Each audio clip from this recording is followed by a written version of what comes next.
What if I told you that one of the greatest battles of the Middle Ages was won not by a fierce attack, but by an almost fanatical refusal to attack? In 1191, two military geniuses of their time met on the scorched coast of the Holy Land. King Richard the Lionheart of England and Saladin, Sultan of Egypt and Syria. This was not just another battle, but a clash between two worlds, two strategies, and two legendary leaders. At stake was not just victory, but control of the entire coast and, possibly, the fate of the Third Crusade. Saladin was confident that his 1,000 pricks tactic would wear down and destroy the invading army. Richard, on the other hand, staked everything on one thing: iron discipline. Watch the video to the end to find out how one man's endurance defeated the strategy of an entire army, and why this battle forever changed the balance of power in the Holy Land.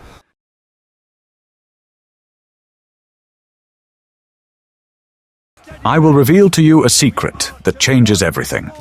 The outcome of the Battle of Arsuf was not decided on the battlefield, but in the minds of its two main protagonists. This battle was first and foremost a duel between two outstanding personalities. On one side was Salah ad-Din, or Saladin, the unifier of the Islamic world, the man who recaptured Jerusalem. He was not just a warrior, but an experienced politician and strategist, known for his patience, generosity, and deep understanding of his opponent's psychology. His strength lay in the unity he brought to the scattered Muslim principalities and in the loyalty of his warriors. On the other side stood Richard, the warrior king who spent most of his life not on the throne in England, but in the saddle. He was a master of siege warfare, a brilliant tactician, and a man of incredible personal charisma. Soldiers followed him not only because of his crown, but because he shared all the hardships of the campaign with them and was always in the front lines. Richard was a pragmatist to the core. He understood that war in the East required completely different approaches than knightly tournaments in Europe. Saladin saw Richard as a worthy but predictable opponent.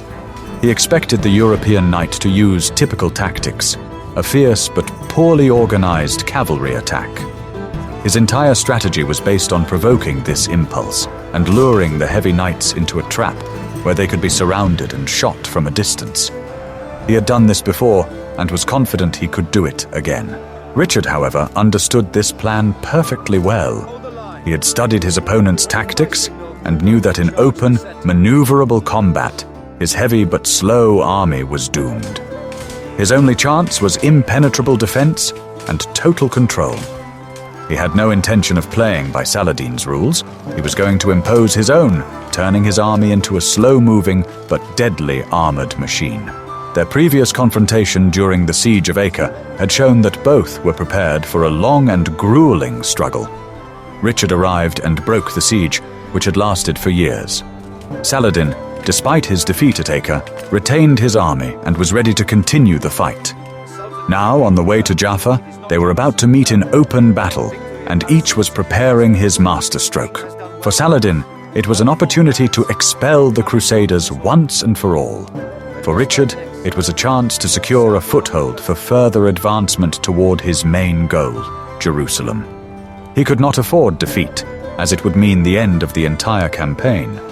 Saladin also could not retreat, as it would undermine his authority as a defender of the faith. This conflict was not just a clash between two armies, but a clash between two philosophies of warfare. Saladin relied on mobility, knowledge of the terrain, and wearing down the enemy. Richard relied on heavy armor, the technological superiority of his weapons, such as crossbows, and, most importantly, the iron discipline he intended to instill in his knights. The confrontation between these two minds was a true intellectual duel. Richard was known for his quick temper and lion-like disposition, but on this campaign he showed incredible restraint. He understood that any order given on emotion would lead to disaster. He had to become not a lion, but a rock. Saladin, in turn, respected Richard. He saw him not just as an infidel, but as a great warrior. This mutual respect was unique for that time, but it did not negate the main task. Each of them had to outplay the other, and the field at Arsuf was to become a chessboard. Both leaders understood that their soldiers were watching them. The morale of the army depended entirely on the confidence that the commanders radiated. Richard personally patrolled the ranks, ensuring that orders were carried out. Saladin constantly moved between his troops, inspiring them. The Battle of Wits began long before the clash of steel. Richard and Saladin went down in history as noble adversaries. Do you think such mutual respect between enemies is possible in today's world? Share your opinion in the comments, and don't forget to subscribe to our channel so you don't miss any new great battles.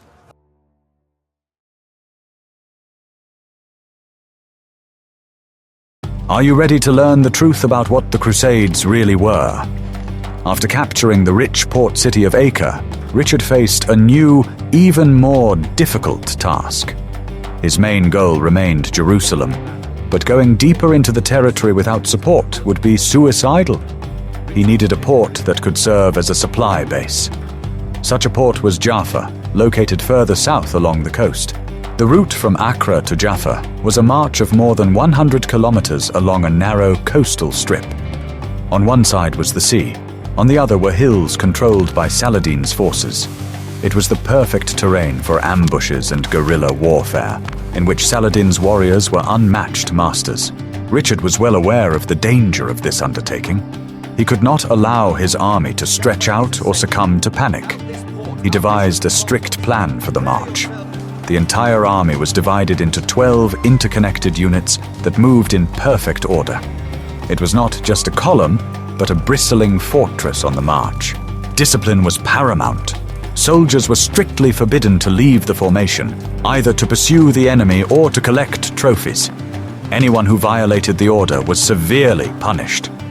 Richard knew that Saladin would provoke his warriors, and only total control could save the army. One of Richard's key decisions was to use the fleet. While the army moved overland, the Crusader fleet accompanied it along the coast. It was a brilliant logistical move. The ships carried supplies, water, and most importantly, provided rest for the wounded and weary. The army spent the night on the shore under the protection of the ships, which prevented Saladin from carrying out effective night attacks. Saladin, for his part, had no intention of giving the enemy an easy ride.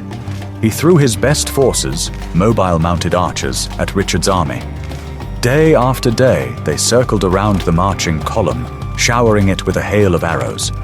Their goal was not to destroy the army in one blow, but to wear it down and drive it to despair.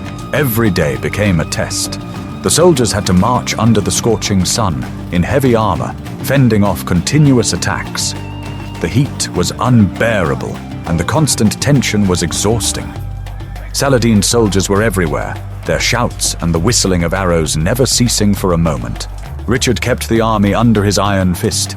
He himself, along with his best knights, constantly moved along the column, maintaining order, inspiring the soldiers, and plugging gaps in the defense. His presence had a greater effect on the warriors than any orders. They saw that their king shared the danger with them.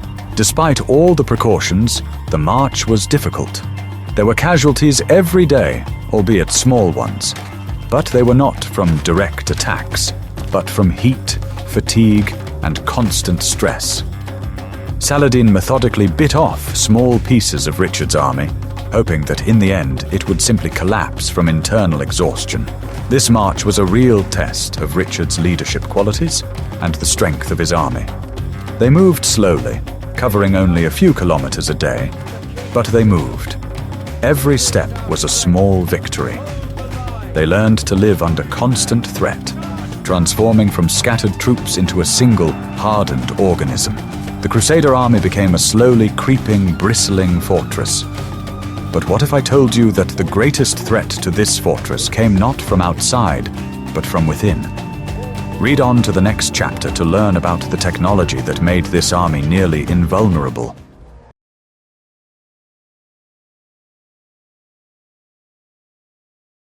What you are about to learn was a true technological and tactical marvel of the Middle Ages. To counter Saladin's tactics, Richard employed a unique formation that turned his army into an impenetrable, living fortress. It was not a simple gathering of warriors. It was a complex, well-thought-out mechanism where each element had its own vital function. It was not just a defense, but an active defense that wore down the enemy itself. The infantry formed the basis of this mechanism. On the land side, where the main threat came from, the infantry marched, mainly crossbowmen and spearmen. They formed an outer wall. The spearmen held out their long spears, creating an impenetrable forest that repelled attacks by light cavalry. Behind them were the crossbowmen. It was the crossbows that became one of the technological keys to success. The European crossbow of that time was a powerful weapon, superior in range and penetrating power to the composite bows of Saladin's warriors. Volley after volley of crossbow bolts inflicted significant damage on the attackers, forcing them to keep their distance. This was a technological advantage that Richard exploited to the full. Inside this protective perimeter, in relative safety, moved the heart of the army, the heavy knightly cavalry.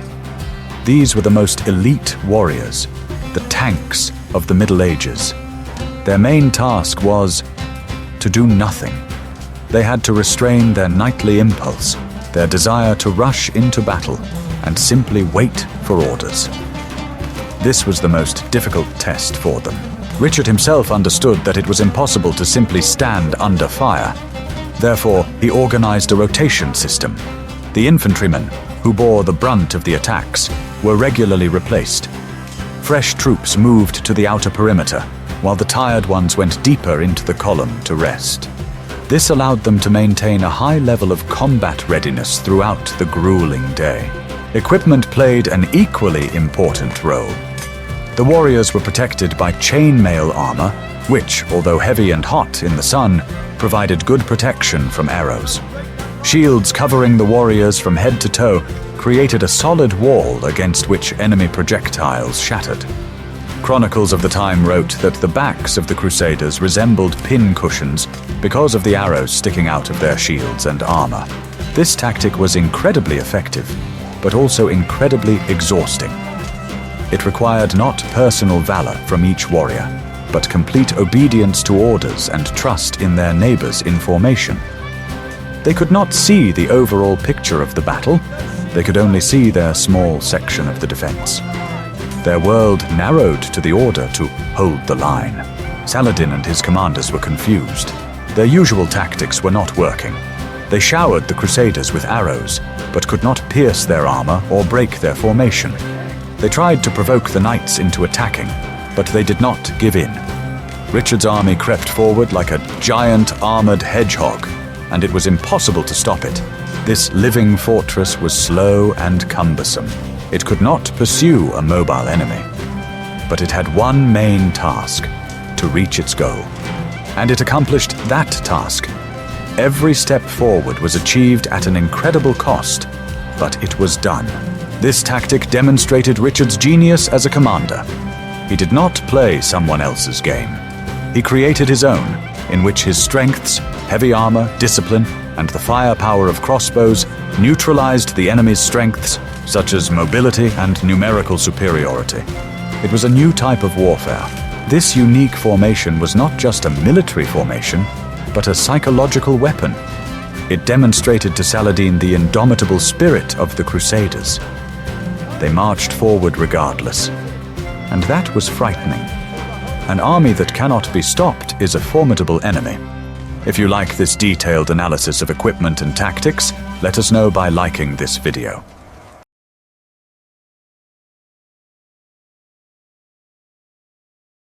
Guess what happened next when one army refused to fight at full strength and the other refused to retreat? The days of marching merged into one endless, exhausting nightmare. The hardest test was not even physical, but psychological. Imagine yourself in the place of a soldier in this column. From morning to night, you walk under the scorching sun in heavy armor, while the enemy constantly circles around you, never stopping. Saladin's warriors were masters of psychological warfare. They didn't just shoot their bows, they shouted, beat their drums, and blew their trumpets, creating a deafening, demoralizing noise. They appeared from behind the hills, feigned massive attacks, and then disappeared just as quickly, giving no moment of rest. Their goal was to break the enemy's will. For European knights raised on the idea of personal combat and glorious attack, this tactic was offensive. They had to stand and endure while arrows flew at them. They were forbidden to respond to challenges and rush at their attackers. It was a test of their pride, their honor, their very essence. Richard was forced to introduce draconian measures. He announced that anyone who left the formation without orders would be considered a traitor.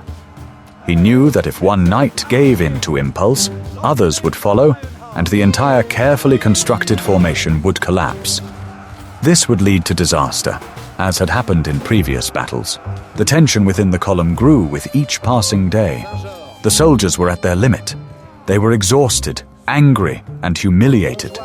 It was especially hard for the knightly orders, the Templars and Hospitallers. They marched in the vanguard and rear guard, taking the heaviest blows.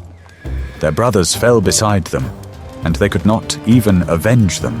The Hospitallers, marching in the rear guard, suffered the most. It was on them that Saladin focused his main attack, hoping to bite off the tail of the column. Every day, the master of the Hospitallers, Garnier de Nablus, begged Richard to allow a counterattack. And every day, Richard refused. He waited. Richard was not just a warrior, he was a strategist. He understood that Saladin could not wage such a war forever. His army was not made of iron either. He waited for the moment when Saladin would come too close, when his soldiers would relax, believing in their impunity. He was preparing a single but devastating counterattack. But for this, he needed the entire army, as one man, to withstand the pressure. He risked everything. He put the loyalty and discipline of his men on the line. He demanded the impossible from them. Passive bravery, which was valued much less than bravery in attack. Saladin's soldiers, seeing that their attacks were not working and that the Crusaders were stubbornly continuing their advance, also began to lose patience. They came closer and closer, their attacks becoming more and more furious and less organized. They themselves fell into the psychological trap set by Richard. Saladin's plan to wear down his enemy backfired. His soldiers were tired of fruitless attacks. Richard's army, though suffering losses and on the verge of collapse, became more united and hardened by their shared misfortune with each passing day. They became a single fist. Richard demanded the impossible, endurance under constant pressure. But how long could the warriors hold out?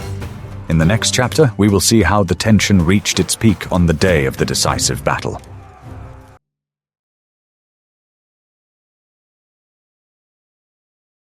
By September 7th, 1191, the Crusader army had reached the forest near the town of Arsuf. It was one of the last stages of the march before Jaffa. Saladin knew that this was his last chance to stop Richard in open country. The forest near Arsuf gave him the opportunity to hide his troops and launch a sudden massive attack. He decided to give a general battle. From dawn, the attacks resumed with unprecedented force. Saladin threw all his reserves into battle. These were not just skirmishes, but a full-scale assault on the marching column. Tens of thousands of warriors descended on Richard's army. The noise was unimaginable. Drums, trumpets, shouts, and the whistling of thousands of arrows. Richard, as always, remained calm. He gave the order to continue the march, maintaining formation. The army moved forward slowly, repelling one attack after another. The infantry and crossbowmen on the flank worked to the limit of their capabilities. Their shields were riddled with projectiles, but they held their ground. As in previous days, the fiercest onslaught fell on the rearguard, where the Knights Hospitaller were stationed. They suffered heavy losses. Their armor could no longer protect them from such a barrage. Saladin's warriors closed in, attacking in short skirmishes and then retreating immediately. The master of the Hospitallers, Garnier de Nablus, was in despair. He saw his best knights falling one after another. His pride and his military spirit could no longer bear it. He sent messengers to Richard again and again with the same request. "Let us attack." Richard responded with an icy refusal. His plan was to wait until Saladin's entire army was drawn into battle and lost its order. He waited for the perfect moment for a general counterattack. He ordered the Hospitallers to hold out until his personal signal. 6 trumpet blasts to be sounded simultaneously, but the tension was too great.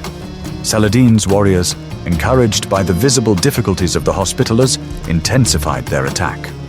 They came so close that their faces could already be seen.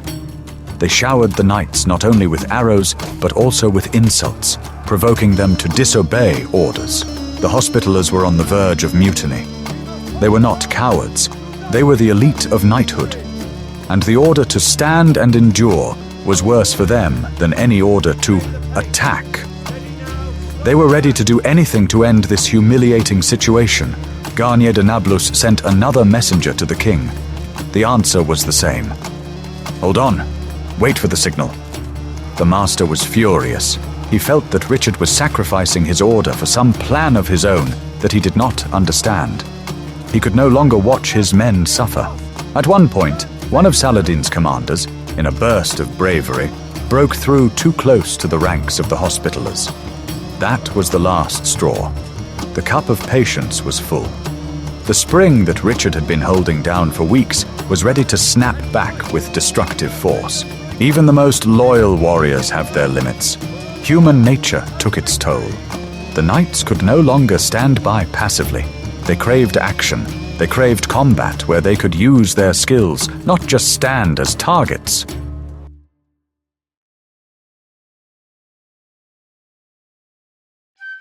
What if everything you had been taught about discipline was broken in an instant? In the heat of battle, when the pressure on the rearguard became unbearable, what Richard feared most happened.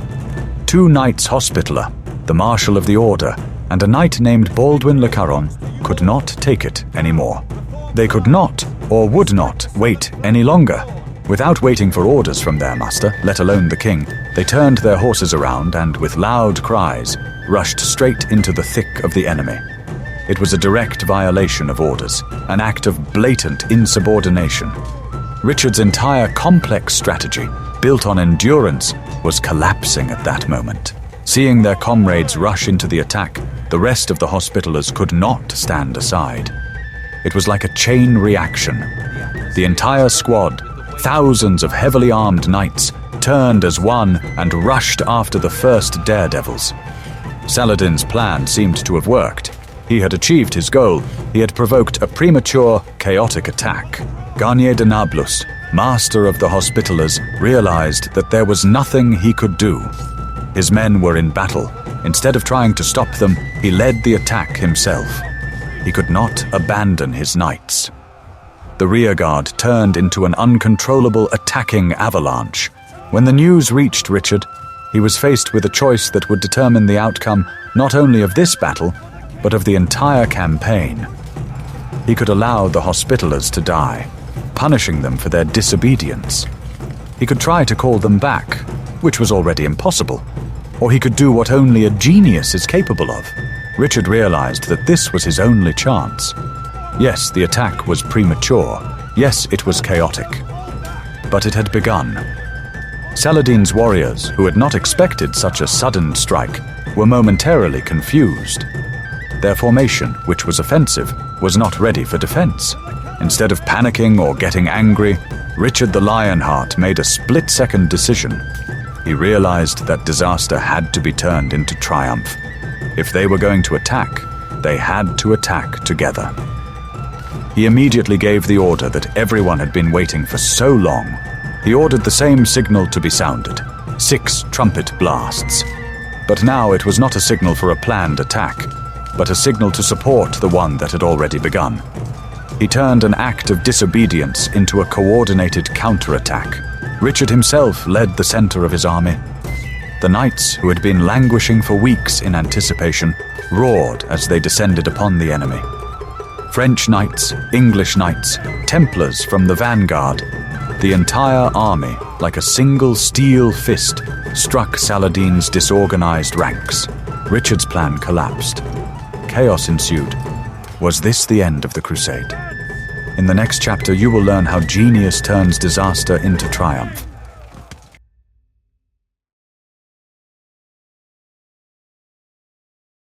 Richard's decision to support the premature attack by the Hospitallers was pure improvisation, but it was a stroke of genius. He instantly assessed the changed situation and realized that the only way to save the day was to increase the chaos, but to his advantage. The signal of the trumpets was heard across the entire front line. What followed has gone down in military history textbooks. The heavy knightly cavalry of the Crusaders, which they had held back for weeks, was finally unleashed. It was not just an attack, it was an eruption of pent-up fury. Thousands of warriors in heavy armor, on powerful war horses, like a single wave of steel, crashed into Saladin's army. The effect was stunning. Saladin's warriors, mostly light cavalry and infantry, were not prepared for such a blow. Their entire tactic was based on stabbing and retreating. They were never meant to face a head-on collision with the armored battering ram of European knighthood. They were in the process of attacking, their ranks stretched out and mixed. When the Hospitallers struck their first blow, they broke through the first line of defense, but they were alone and could have been surrounded. However, the immediate support organized by Richard changed everything. Behind the Hospitallers, fresh forces rushed into the breach, widening it into a gaping hole in Saladin's entire front. Richard the Lionheart himself, as befits a warrior king, was at the very center of the battle. His presence inspired the warriors. They saw their leader fighting side by side with them, and this increased their strength tenfold. Chronicles describe how he raced across the battlefield, bringing order where it was needed and inspiring feats of valor. It was a perfect demonstration of the power of heavy cavalry. The light armor and mobile horses of Saladin's warriors gave them no advantage in close combat. The steel of European swords and spears pierced their defenses. The attack was so swift and powerful that Saladin's army simply did not have time to regroup or organize a counterattack. The Crusader infantry, crossbowmen, and spearmen also did their part. After the cavalry broke through the front lines, the infantry moved forward, securing the victory and preventing the enemy from regrouping. It was a coordinated effort by all branches of the army, perfectly orchestrated by Richard, right in the middle of the battle. Saladin, watching from the hill, was shocked. His army, which had been victorious just a minute ago, was now fleeing. Richard's plan, which seemed to have failed because of the Hospitallers, ultimately worked, albeit not as intended. The restrained spring straightened with such force that it swept away everything in its path. This attack revealed a fundamental difference in military doctrines. The East relied on maneuver, cunning, and shooting. The West relied on heavy armor, discipline, and the crushing blow of the steel fist. And on that day, in the fields near Arsuf, the steel fist proved to be stronger.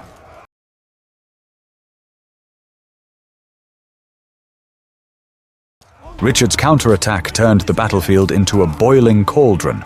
It was not maneuvering, but a direct, violent clash.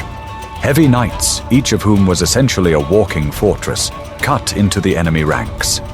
The clang of steel filled the air. It was the type of battle that Saladin had so wanted to avoid, and that the knights had so craved. Saladin's personal guard, his most elite warriors, attempted to resist. They were brave and experienced fighters, but there were too few of them to stop the avalanche. They entered the fray, trying to give their Sultan and the rest of the army time to retreat and regroup. This moment marked the climax of the battle. In one section of the field, the elite of the Islamic world and the elite of Christian knighthood clashed. It was not just a clash, it was a dispute over whose military philosophy was stronger. The knights, protected from head to toe, were almost invulnerable to light weapons, while their heavy swords inflicted terrible damage. Saladin himself was in the thick of the action. He desperately tried to gather his warriors, stop the panic, and organize a defense. He rode from unit to unit, urging them to stand their ground. But the panic had already begun. Seeing their comrades retreat, even the most steadfast warriors faltered. Richard, on the other hand, was in complete control of his army. After the first crushing blow, he did not allow his knights to get carried away with the pursuit. This was another trap they could fall into. If they got carried away with the chase, they could spread out, and Saladin could defeat them one by one. As soon as the first wave of the attack had subsided and the enemy had been repelled, Richard ordered a retreat. For the knights, intoxicated by their success, this was another shocking order. They wanted to pursue, but the king was adamant. The army returned to its positions in an orderly fashion, regrouped, and prepared for a possible counterattack by Saladin. This move demonstrated Richard's tactical maturity. He was not only a brave warrior, but also a calculating commander. He took everything he could from the attack. He broke the enemy, but did not risk his army for the sake of momentary glory. He had won the battle and was not going to lose the war because of excessive haste. Saladin's warriors, seeing that the Crusaders were not pursuing them, were able to retreat in relative order, but their fighting spirit was broken. For the first time in a long time, they had suffered defeat in open battle. The myth of Saladin's invincibility, which he had spent so long building up, was seriously undermined. The battlefield remained in Richard's hands. He demonstrated not only personal courage, but also incredible flexibility of mind, turning his subordinate's mistake into a brilliant victory. He outplayed Saladin on his own turf, withstanding psychological pressure and striking at the most opportune moment.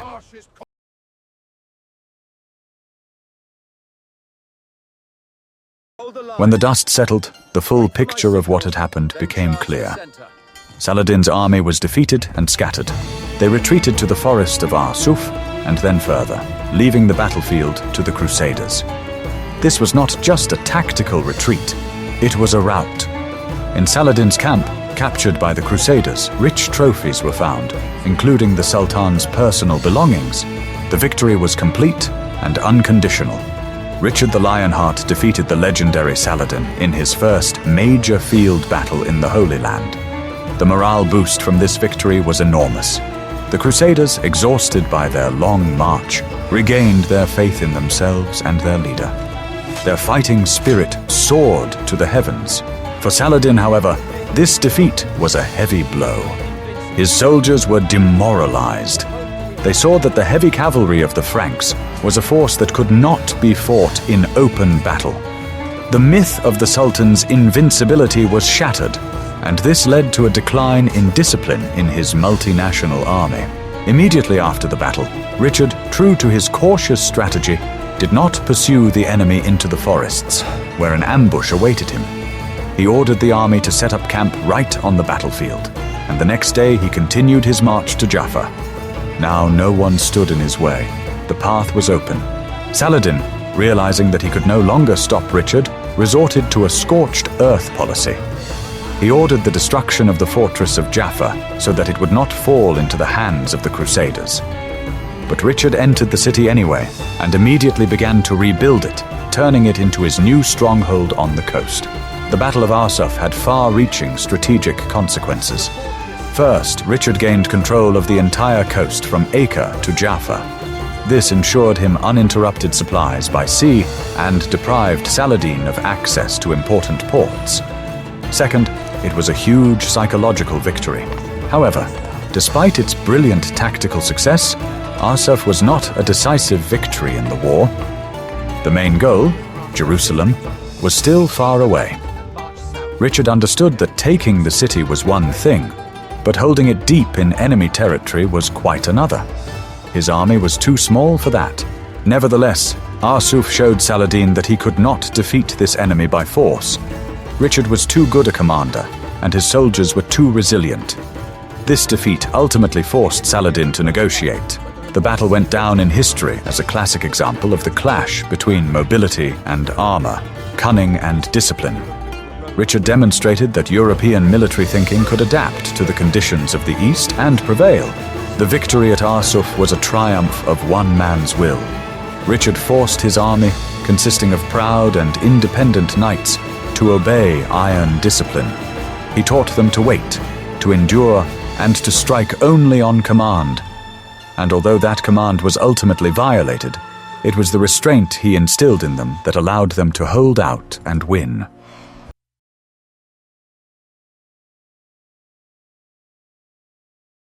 The Battle of Arsuf was a turning point in the Third Crusade.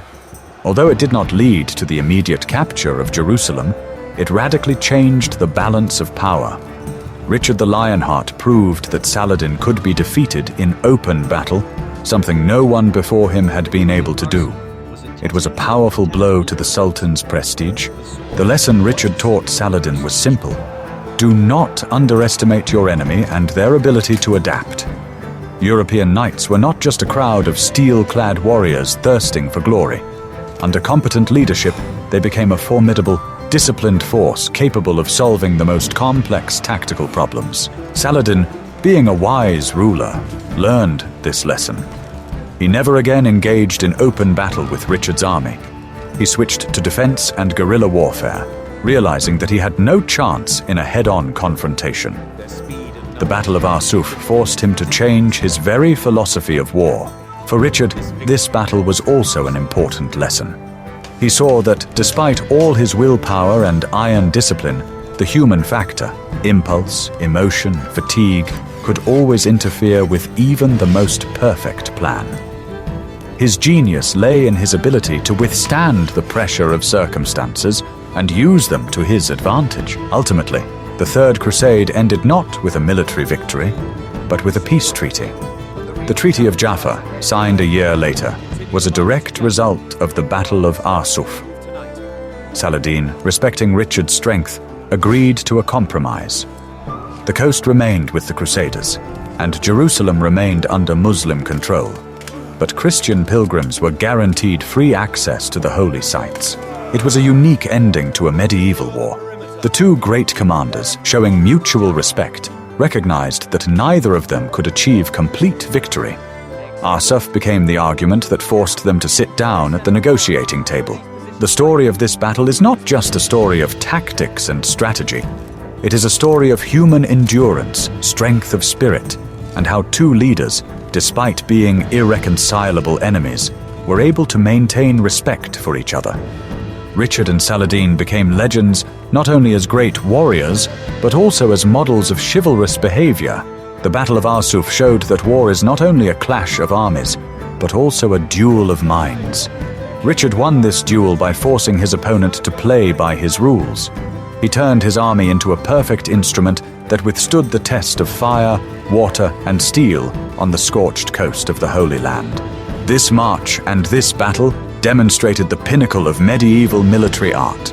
A combination of logistics, discipline, technology, and flexible tactical thinking is what brought Richard victory at Arsuf. The legacy of this battle has lived on for centuries. It is studied in military academies as an example of a brilliantly executed operation under the most difficult conditions. And the names of Richard the Lionheart and Saladin have gone down in history as symbols of an entire era, the era of the Crusades.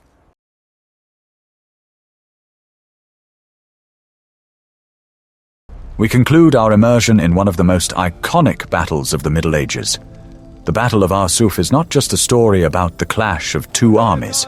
It is a lesson in strategy, psychology, and iron discipline.